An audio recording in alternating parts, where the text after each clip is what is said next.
విత్తనాలు, ఉయ్యబడిన విత్తనం మొలకెత్తి ఫలం పొందింది.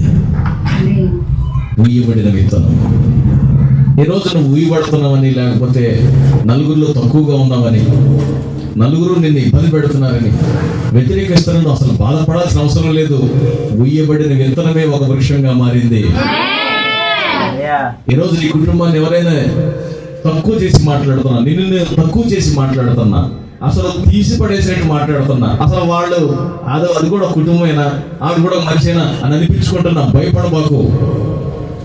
ఉయ్యబడిన విత్తనమే మహావృక్షంగా మారి, ఆ ఉయ్యబడిన విత్తనమే మహావృక్షంగా మారి అనేక పక్షులకు ఆశ్రయంగా ఉంది, అనేక మందికి ధనలాభాన్ని చేకూర్చేదిగా ఉంది. ఉయ్యబడిన విత్తనం. ఈరోజు అట్లనే నిన్ను తక్కువగా చూస్తున్న వాళ్ళందరికంటే నువ్వు గొప్పగా ఒకరోజు ఉండబోతున్నావు.